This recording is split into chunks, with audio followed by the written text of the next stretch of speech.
there's going to be a need to continue allowing people to learn how to love you in the ways that they know how to love you, while also being aware and conscious of the way that they loving you is something that you want and something that you are feeling received by. Do not just accept love because it's given to you. There are many forms of love. There is sacrificial love. You have unconditional love. You have conditional love. And with there coming conditions with the love that people give, you have to understand, are you willing to maintain those conditions? See, you have to understand and know that when it comes to love, love comes in many forms. It comes in many ways, and it shows up in many ways. And the different ways that it shows up is unique to the individual. And it's also based on the different things that this person has been through and the love that they receive in their childhood life. People will grow because they choose to grow. And you have to allow them to grow in the ways that they know. Even if you see the potential in someone, that potential is still a version that you see, not a version that they see until they see it for themselves. And even when they fulfill the potential that you see in your mind, it will still be the potential that they can manifest, that they can project onto themselves, and they're projecting out to the world. And it just seems like you are the one who are playing a part in that projection, when in truth you are just someone who had the ability to see the projection. So even if you speak the projection out, it was still that individual projecting that energy out into you to be reflected back out into them. And it's vice versa. The things that you see into an individual are the things that you are projecting out into yourself. And you see it within other people because they are mirrors mirroring back to you what you are doing. So the things that you are repulsed by are the things that you project that you do not desire. The things that you love and that you go after are things that you project that you desire. And so this very concept that I'm speaking on can sound very simple, although it can play out in various complex ways. You know, we live in a reality where things are constantly being created, while simultaneously we also living in a reality where things are constantly being broken down. But energy cannot truly ever be destroyed, yet it can be transferred. So when we are breaking down these relationships that we are in, what are we wanting them to transfer into? And that takes a deep level of self-awareness to do. And so as you are going through your cycles, show yourself more grace and be proud in the knowledge how far you have come with your journey of self-discovery, self-awareness, self-analysis. Your journey of analyzing your truth, being patient, observing, and allowing yourself to continue to make mistakes and to learn from them. To understand that we live in a reality that seems perfect, but is very much imperfect. And that includes us as human beings. Regardless of how much we embody more of our consciousness within this vessel and our spiritual gifts and our spiritual bodies through this vessel is still what it is.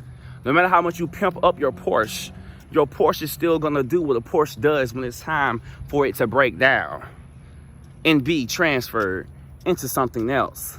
And so that can be said with relationships, with your personality, with your physical body, with your energy body, with your soul. There will be times in a season to be broken down so you can be transferred into something else. You feel me? Let's talk about it. A butterfly,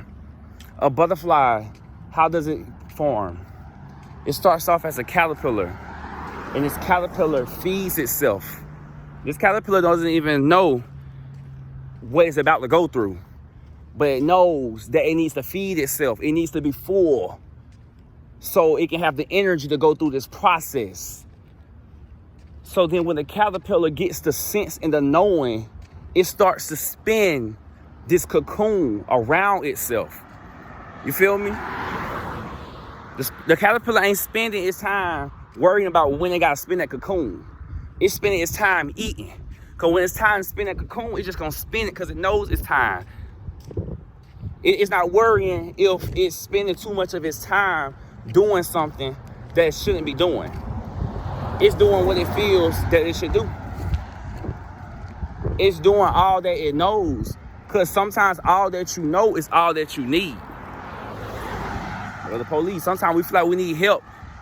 But you see, I ain't called on 911, they went past me. Sometimes you don't need nothing other than you. It spins that cocoon. The cocoon breaks down the caterpillar inside it. And the caterpillar goes through what we call metamorphosis. It's going through a transfiguration. Not just a transference of the energy, but a transfiguration of the energy. It's becoming completely something different than it was before. Put that into anything. Your relationships, your personality, your energy field, your soul. If you're going to break some energy down, what are you going to do after that? Waste. You just got waste. So what are you doing with your waste? Are you just polluting the earth? Are you just polluting your energy field? You're just breaking shit down. You're just cutting cords, putting them everywhere. Pull them bitches from the core. Do the work. Cutting the cord is easy. That's the easy shit to do, and it's not gonna get to the root cause. Pulling that cord and get to the root cause. When you pull that cord, it's gonna everything that comes with it has to come up. Everything. So pull that fucking cord. Don't motherfucking cut no cords. That's old knowledge. We got some new knowledge now, and it's okay if you've been cutting your cords. I ain't saying you've been doing the wrong thing. I'm saying that you're doing some old shit. It's time for some new shit. Sometimes that old shit work when you have to goddamn get to it. Sometimes you gotta get them seals in the cut. But then when you have the capability, pull that bitch from the core. Shit. It becomes a butterfly after that metamorphosis. And even after I learned this, and this is something that I'm going through right now, even after it comes out of its cocoon, the butterfly is not yet ready to fly. It still has to allow its wings to form on its back. I'm feeling it right now on my back right now. You're letting your wings form right now, and it feels like it weight, but it's not a unhealthy weight. It's a healthy weight that is allowing you to lift. Things are finna lift up off of you. Seeing the angel right now. See, angels aren't always depicted in the way that we see them, but now they are, because we see them that way. That's what people don't understand about the power of belief and imagination is that powerful to transfigurate something, even the form of an existing being. Look how we did God, source. Look how often we said, look, this guy right here. Hey, y'all. Terry, Perry, and Pam. That's y'all name for me. You feel me? Oh, little Samantha down there. Don't get her message. Don't forget me. You know that. I call y'all the group. The group, because I ain't finna name everybody now. You know, trees be funny now, because I was talking to the trees down there on the pond that I was just leaving from when I was doing my run. And those trees was telling me, like, you know, trees don't really care about no names. You feel me? Like, shit, that ain't something they really do. You feel me? They just existing. They just are. We just who we are. You feel me? They didn't even know they was a tree until we called them a tree, you know? And so, like, boom. I got my tree, one of my guardian spirits, one of my trees. His name is Lil-Wayne. And I didn't name him. He named himself. He told me that's the name he wanted because he liked when the churn used to come by, like a couple years ago. Like, I could have been like elementary school by that time. He was like, the high schoolers and shit will come walking through. And they'd be playing the goddamn Lil Wayne on their little phones and shit like that, on their little music. And that's some shit that he really liked. He liked the Lil Wayne music. So that's his name. So that's why I call him. But I know I got some other ones. Got Earlene, Charlene, Pearline. Got what's that damn tree name? Azuli. Got damn it's either Toy or Tanya. Got Joseph and motherfucking Jeffrey. That's my dog, Jeffrey. Yes. The Great Tree Spirit didn't give me a name. You know, the Great Tree Spirit is a 7th dimensional being that I aided in bringing and bridging into this physical reality. It hasn't formed a physical tree yet, although I was told, given the download, that physical tree will be making an appearance. I don't know if it would be in my lifetime or another, you know. It do take trees about 100 years to form, although I had got an insight a couple months ago about how the pond was gonna, it dries out a lot, you know. It was gonna stop drying out, right? Tell me why that bitch, I've been going there lately. That bitch been a pond. That bitch been just water in that bitch, and it's filling up. On the other side too, with it's a guardian spirit to be over there. It's a golem. Yeah, I work with a lot of supernatural type of spirits. You know, I work with a lot of what people would consider mythological creatures.